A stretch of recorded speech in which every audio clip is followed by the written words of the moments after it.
Hi people, it's me, Anja. My pronouns are she and her, and welcome back to my channel for a new recent reads video.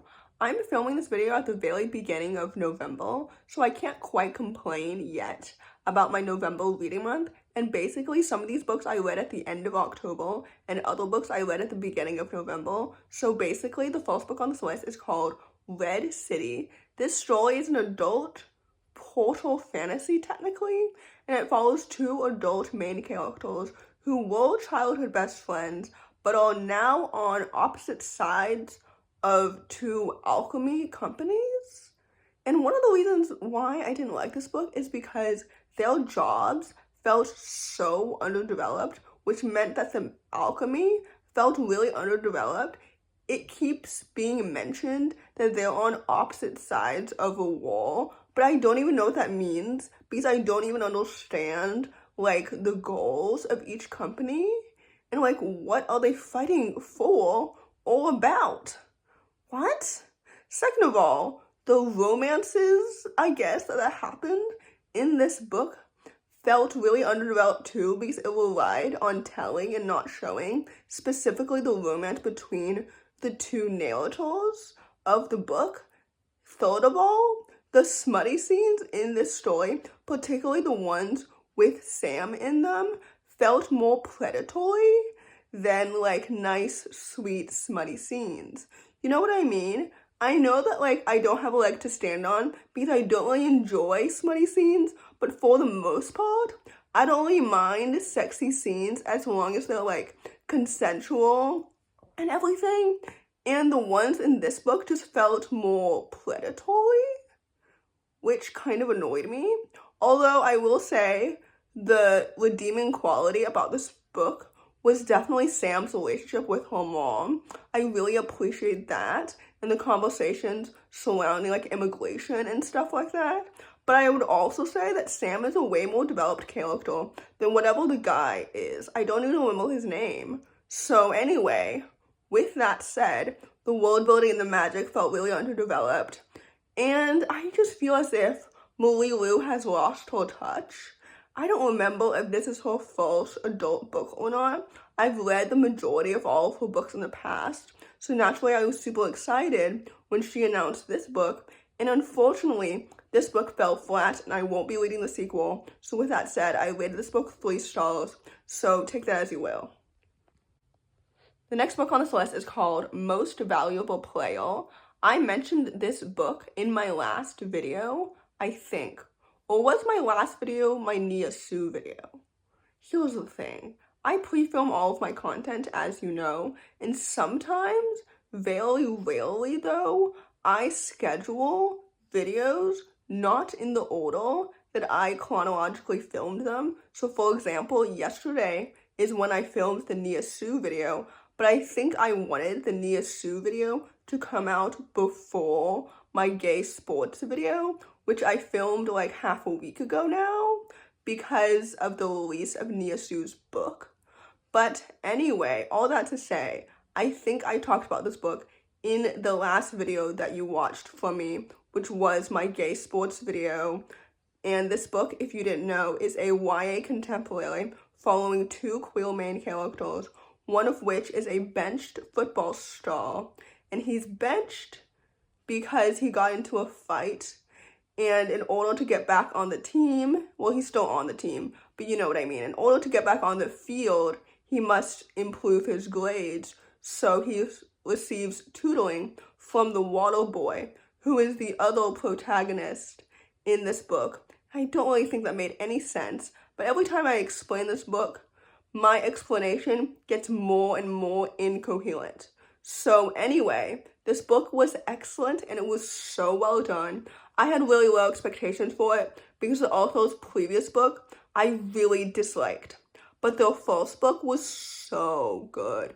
And like I said before, I would say that this book is for fans of their first book and not their second book, because I just really enjoyed the two characters so much individually. I loved learning about their family dynamics and them individually, and their chemistry makes so much sense. And I wish that there had been more of an emphasis on their friendships outside of their romance, because this book kind of felt like a proximity romance, if that makes any sense. I don't know if it does, but anyway, I rated this book 4 out of 5 stars because I truly fell in love with the characters individually as well as their chemistry together. So with that said, I rated this book 4 out of 5 stars, and I would definitely highly, highly recommend it. The next book on this list is called The Star That Always Stays. This story is a middle-grade historical fiction following a young indigenous main character who's trying to hide her heritage in 1912 due to her parents' request. I enjoy this book and I rated it 3 stars, but I just wanted to quickly address something that I tweeted about because I did subtweet about this book specifically the day after I finished it, or rather the day of that I finished it, and I said in my tweet that I docked a star off of my most recent read, this book, because it had too much Christianity in it. And I just wanted to quickly address what I meant by that, because in my historic knowledge, like, residential schools and colonialism and Christianity has always been very intertwined as I learn more and more about the history of indigenous people, specifically in the United States. And that's why the Christianity in this book irked me, just because of that, like, tie to residential schools and colonialism. And yeah, I understand that maybe I shouldn't be addressing this at all because, like, this book is based off of the author's ancestry herself. And second of all, I don't really know anything if her ancestors went through the residential schools in the United States or in Canada or anything like that at all. But I just wanted to quickly address that since I did subtweet about this book specifically. But I wanted to quickly clarify that I did really enjoy the indigenous representation in this book. I loved the characters and her family dynamics and the plot and everything about it, aside from what I just said. So anyway, with that said, I rated this book 3 stars. I did really enjoy it. I do prefer the author's previous book that I've read by her earlier this year. But anyway, overall, this book was really solid. I might read her other book as well. But anyway, take that as you will. The next book on this list is called A Curious Kind of Magic. This story is a YA fantasy following a young main character who runs a fake magic shop, only to realize that there might be magic in her shop after all. And frankly, I really enjoy this book, and I'm quite surprised that I did, because cozy, low-stakes, character-driven fantasies are typically not my taste, and this book is marketed as Howl's Moving Castle meets Little Thieves, and I love Little Thieves so much.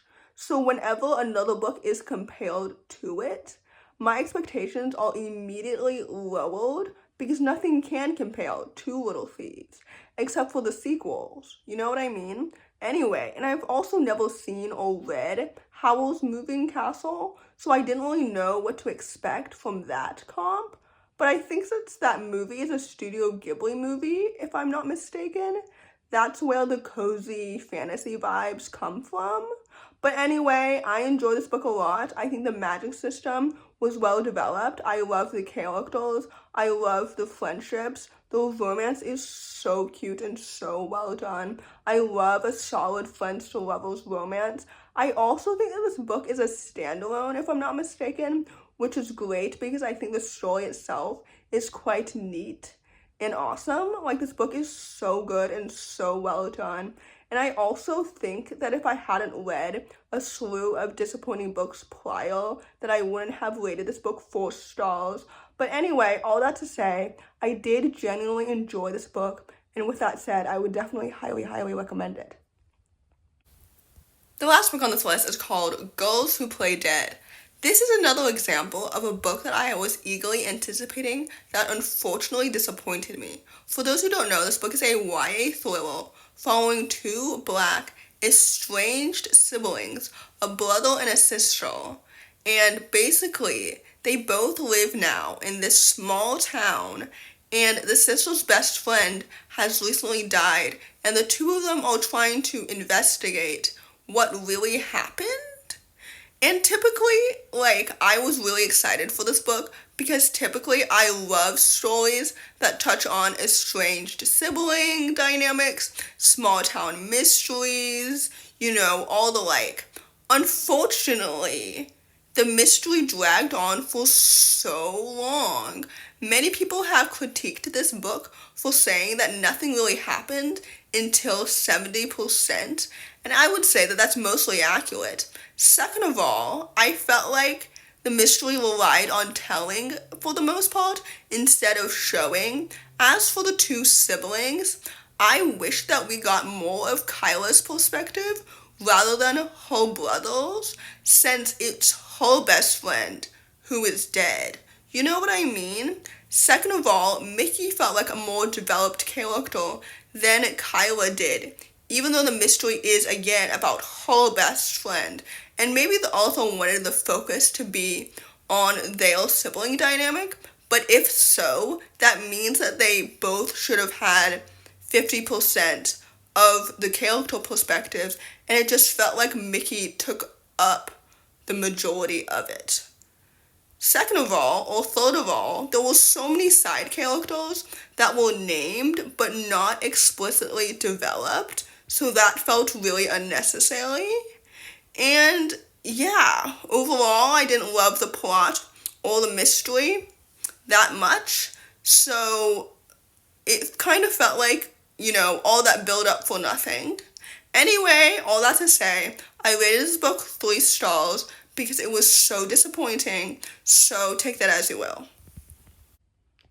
So in conclusion, first of all, regarding my review of The Star That Always Stays, I just wanted to address the subtweet in my review because I wanted to lie in the bed that I had made, if that makes any sense, since that tweet now has 300 likes, which is really a lot for me on Twitter, since the majority of my tweets typically get less than 10 likes, so it's going a bit viral. So basically, even though I know that I'm not Indigenous myself, so maybe I shouldn't have addressed it at all, but I wanted to, again, stand by my own words and really elaborate on what I meant by that tweet.